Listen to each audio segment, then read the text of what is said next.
Hi. Hello. Thanks for staying so long in the first session. I'll try to be entertaining. So, first I would like you to imagine that we just met. Out in the snow, or maybe in a nice cafe, and we're having this conversation.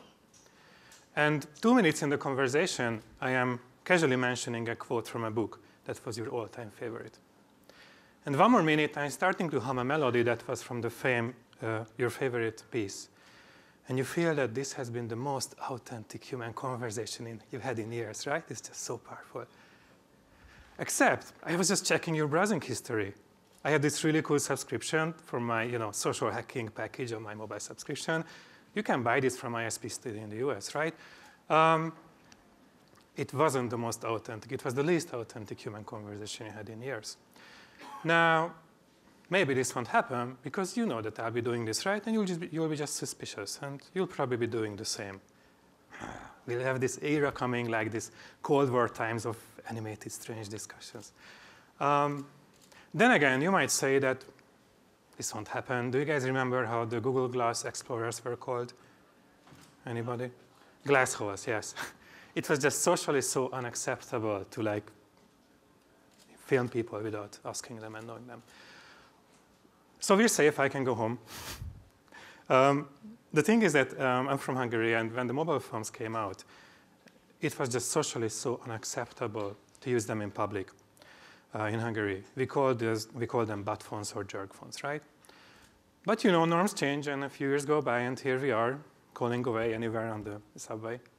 So I think there is something really at risk here. Most of these visions we have seen, some even pulled up Terminator as a positive reference, are about spying. You can call it contextual information, but I think if actually I have no idea what you see about me when we are talking, it is a very scary thing. There's a really powerful video done by Keiichi Matsuda called Hyper-Reality. You should watch the whole thing, it's online. But basically, here are protagonists. This is a near future AR saturated world.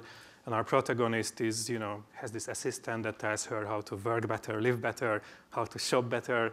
It's already colorful and happy and personalized, but in reality, it's all there just to cover up the sad, neglected cities she lives in and to replace the human interactions with these cheap, bad AI interactions that her service providers give her. So I don't think this is a future I want. I don't think this is the future I want to build. I hope you don't too. So I think there's something really interesting here. Like on one hand, I don't want to lose self-expression. So when you see me through AR, I want to have an impact what you see me in AR. And it's not just my hair, right? I think it's my ideas. Like this is how we actually see each other, through our ideas. And also, I don't want to lose architecture. I'm an architect, or used to be. I love that whole discipline. How we build our cities is amazing cultural expression. And I would like to argue that the two are related. So I'm using this prototype now, first time, so wish me good luck. Hello. This is me, Adam, and these are my ideas. We started it with the culture of suspicion. I'm going to talk to you about writing spaces and what that means to me, authoring spaces. Then I will go down and talk about, maybe this doesn't make sense to you, we'll see, and hopefully land in a new language. OK, so let's see. Yes, it works. OK, so this notion of an architecture that we can change was very strong with me since I did my studies. Actually, I did my studies in the years when the internet started to boom, so it just kind of made sense. And there is this project that was done in Poland in 2000, like a really long time ago, or end of 90s, when the head of the Catholic Church died, who was Polish at that time. These people in this really low-cost housing, self-organized before the internet, to change their city, create these massive monuments to remember, to do something really meaningful for themselves, right? To me, this is still my favorite projection mapping project because it was created by that community for themselves. Or here is this other example that talks to this passion. Like a decade ago at a conference, almost 2 decades ago, in Finland, instead of staying in the room in the dark, what we did, we borrowed a really long power cord and just took the projector and the laptops with us, really heavy ones. And every idea was presented at a different corner of the space. Like to connect this, this is like augmented reality in a way. We connected ideas to the different parts of the architecture. So then this whole digital projections became much easier to produce. So as an architect, one of the things you think of is, I can do these amazing projections on all buildings, but the other things you can think of, I can actually change buildings to invite projections, to accommodate them better, right? We actually build these sculpture structures in the body of light that come from projectors to welcome this kind of projection mapping, that you could actually create these bodies of light in them in depth, not just a surface. And a set of variations of these. Then to reach an architecture that is beyond an experiment, you actually need to go outdoors. It cannot just be projections, in the sunshine, in the snow. So the next thing that got me really passionate, and it also has to be accessible and cheap. So the next thing we built, and to research this idea of augmenting cities, was that we bought tens and thousands of cheap electronic toys from China, and we built these large-scale spaces from them. Like you could actually knock on those bricks and they meowed. They still worked. We rewired them, we hacked them, and this was at the Venice Biennale of Architecture. But the main notion here was that this was very low cost and very DIY. And people got it like, this is a future home that is not just designed by engineers that nobody can touch, but it's open for us to change. And the last reference here is this device we built that was probably the most published. We called it Wi-Fi camera, which took pictures of Wi-Fi, how it looks like. On one hand, Wi-Fi, it looks really pretty. But the main reason why we did this was that we felt that it's such an easy medium to project and broadcast on. So if we could see radio waves, maybe could use it to dress up in them, to change our cities. It could be a very interesting open medium. Funnily, I hope it will make sense. This just led me to Prezi right away, this tool I'm using. I'd like to argue that Prezi is a very easy to use spatial expression tool. And we're a very decent sized company now, about 3 billion views, 85 million users, 300 employees, San Francisco and Budapest. So the first thing I like to say that, this is a typical Prezi, hello, small and big thing zooming around. And you might say, there's nothing special about this, it's just a canvas, like a piece of paper. The thing is that if you actually take ideas and map them out in space and you look from an angle and you don't pivot, you don't swivel your camera, just like pan and zoom around, it would look pretty much the same. And to me, this thing of taking a walk in my ideas was always the passion. And yes, in full 6 degrees of freedom, you have much more freedom, but I bet most of you don't know these words like sway, surge, yaw, pitch, heave, right? The thing is, the Earth we're using, the way we use our planet is almost 2-dimensional. Some people still believe it's 2-dimensional, But there is a real value here. Like, if we can keep spatial simple, people can use it. People can author with it. And I don't mean playing games. That's easy, but actually creating it. 3D software is really hard to use. With Prezi, we have like rock stars who can use it, and kids in schools, right? So there's this fine balance that it is spatial, but it is the only thing I do, I move and scale things. Now, you might say that, okay, so Adam is this guy, architect, spatial artist, blah, blah. He needs these spatial things, but I'm fine. I don't need this.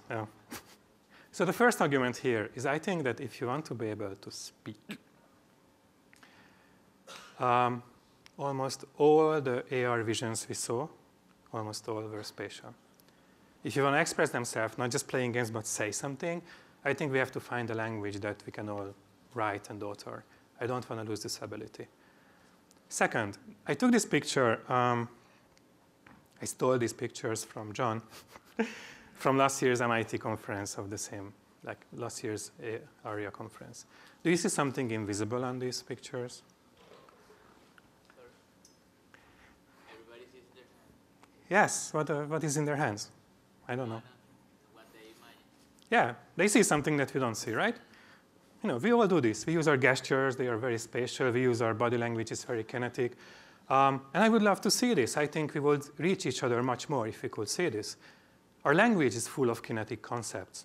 I just said language full. A glass of water can be full, but language and abstract, right?